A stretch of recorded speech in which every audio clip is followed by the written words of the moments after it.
Yo, what's the word, Herbs? It's your boy Cypher Bud back at it again with another episode of Fighting Words. And about last night, man. What a fight, what a night. Quick disclaimer, no shade. No shade. You know what I'm saying? I had no real skin in the game on who I really necessarily wanted to win.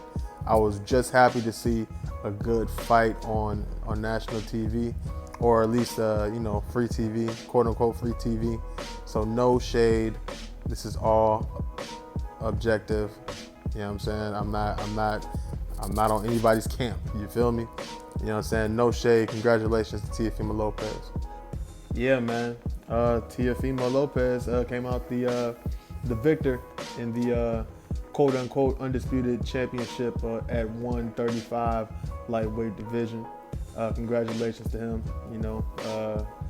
It's the dawn of a new presence in boxing. You know, he's a young 23-year-old champion who put his nuts in the game and stirred him up and let the world, you know what I'm saying, take a sip from that cup. You feel me? You know what I'm saying? I know a lot of people gonna hate Loma. A lot of people gonna hate Teofimo Lopez, but a lot of people will love him.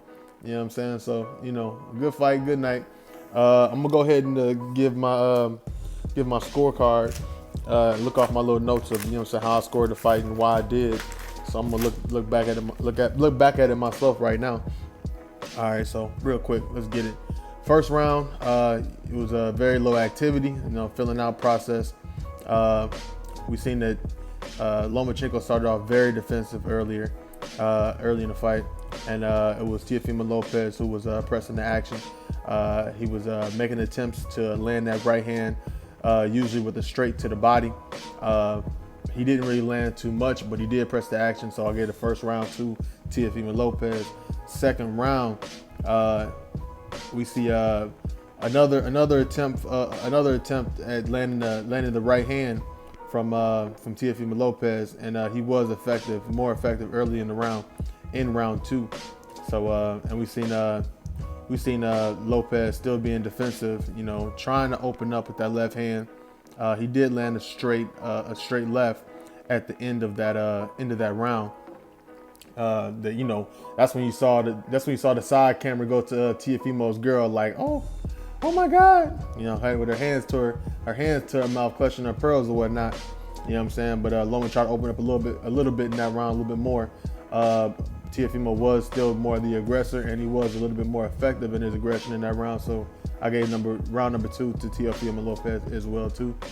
Even though the more clear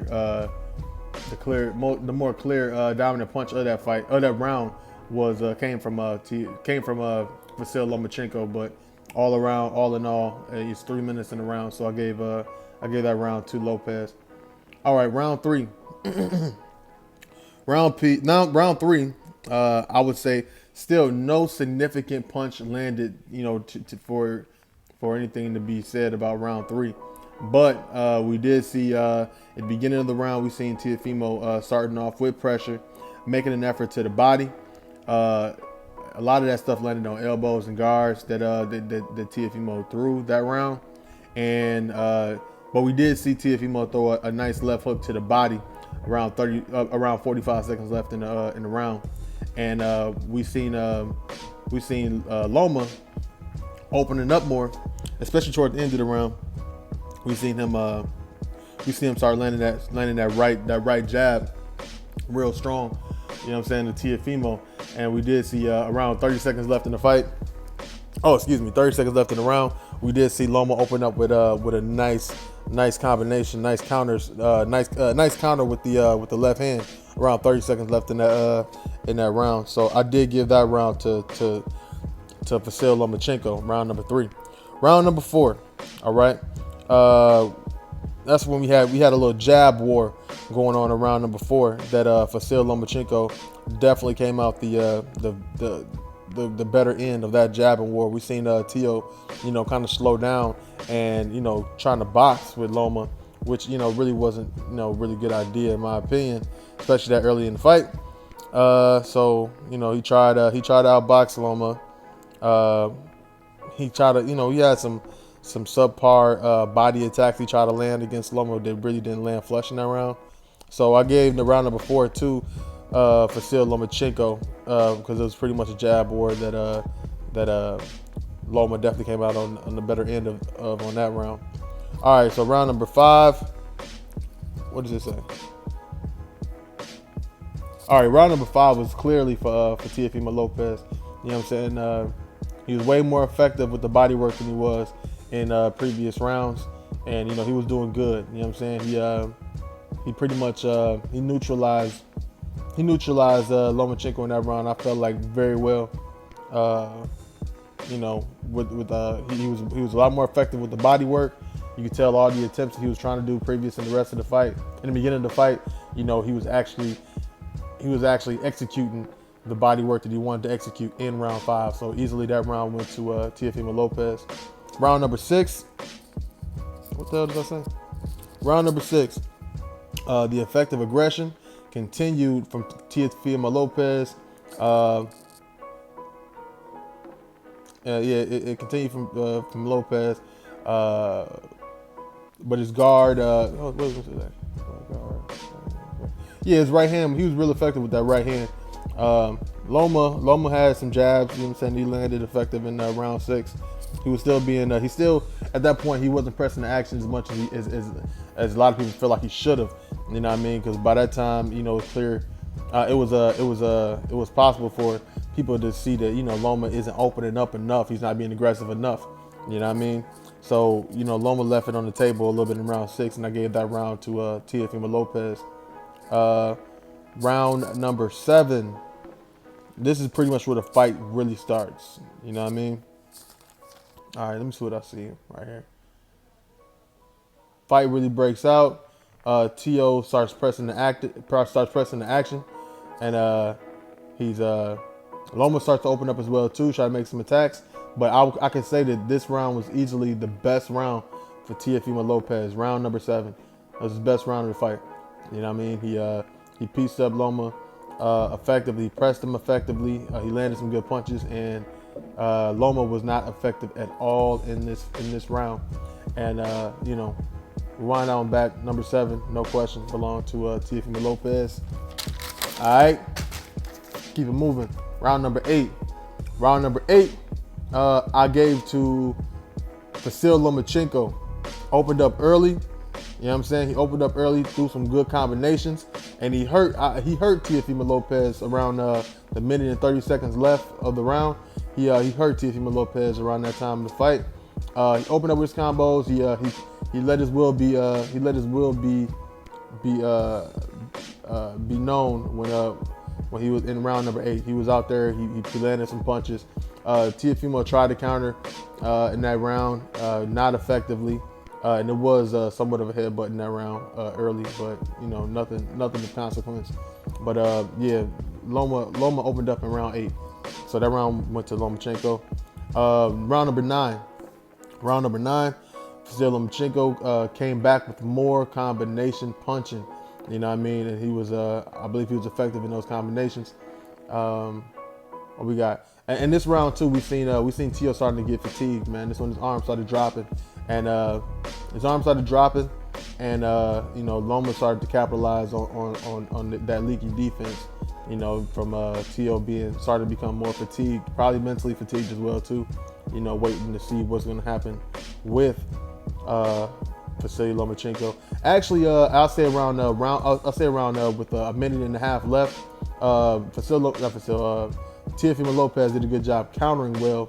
You know what I mean? I could say this round, they were both active in round 9. You know what I'm saying? This round could, possibly be a swing, but I did score for Loma. I felt like Loma landed more. He landed more effective punches, even though around 1 minute and like 30 seconds left, we did see Teofimo counter pretty well. So I can say it's a toss-up, but I scored it for Loma. All right, round 10. Round 10 for like the first 2 minutes. You know what I'm saying? We seen Teofimo eating a whole bunch of jabs from Loma. You know what I'm saying? And these wasn't no pitter-patter jabs. These some pretty powerful jabs coming from the right hand of the southpaw. You know what I mean? Yeah. And toward the end of the round, we seen Loma land some combinations. You know what I mean? Very very good effective combinations at the end of round 10. You know what I mean? And we seen a low blow from Tio at the end of the round. But you know, all together, who was more effective in round 10? I gave that to Vasyl Lomachenko. You know what I mean? I recommend y'all go look at these, look back at the fight and just just go round for round and see why I called it the way I called it. But round 10, Vasyl Lomachenko definitely landed some good combinations, to put him back into the fight with his lack of activity in the beginning of it. All right, so round 11. All right, round 11. Round 11, Vasyl Lomachenko looked good. That's when we started seeing Loma looking like Loma. That's when the Matrix started to, start to show on the screen, man. So we started to see him move around Tiafimo, using that footwork. You know what I'm saying? We seen him opening up on Tiafimo. You know what I'm saying? Landing some good shots.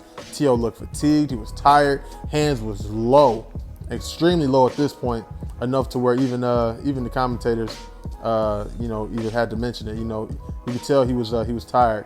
When you see a fighter, you know what I'm saying, dropping that guard to that extent, man, you can tell he's fatigued, and Lomachenko definitely exploited that fatigue and that dropping of the guard, to great extents in round 11. So round 11, Loma looked good, all around. And round 12 looked good, man. Round 12 was love. Round 12, I say the first minute of round 12 went to Teofimo Lopez. He countered well. You know what I mean? He landed.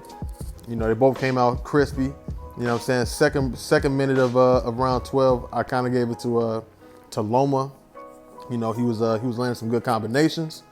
And the last minute of round 12, I gave to Teofimo Lopez.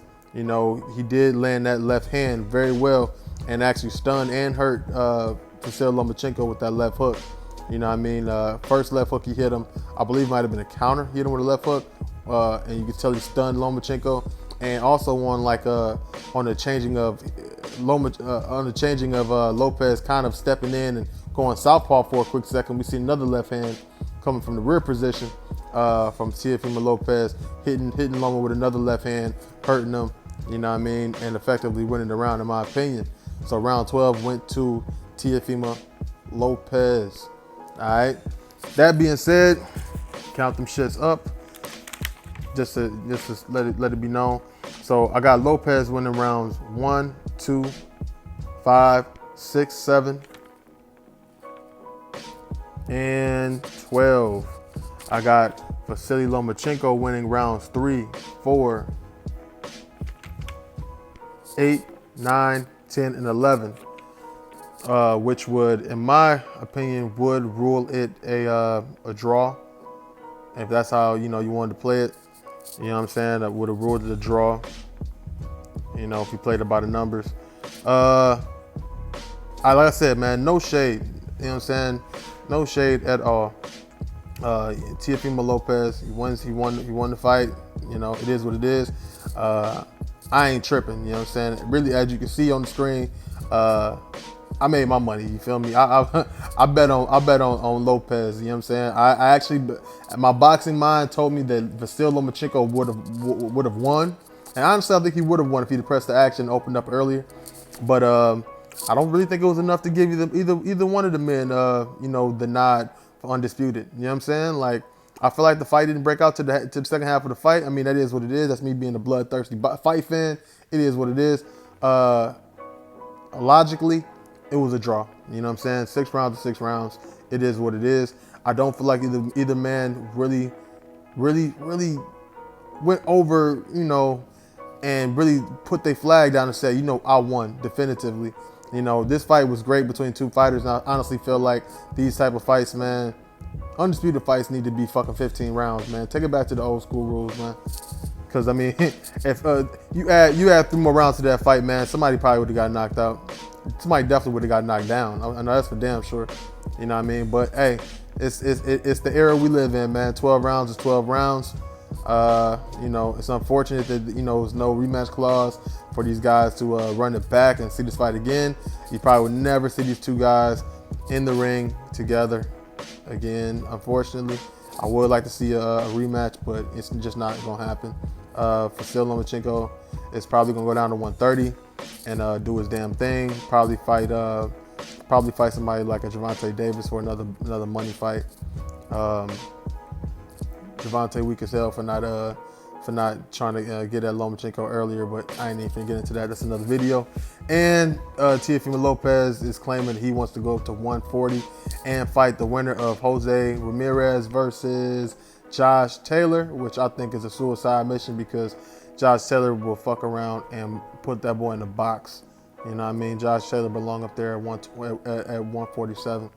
But, you know, dare to be great, man. I ain't mad at you, man. If you can go ahead and get undisputed at a lightweight and then go up to 140 and get another undisputed, hey, who am I to say not to do it, man? But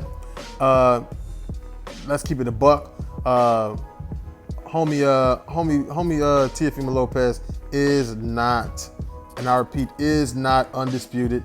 You know what I'm saying? He won a WBC franchise belt from Lomachenko, and the franchise belt is a bullshit belt, and it's not even it's not transferable unless they say so, which is not credible. You know what I mean?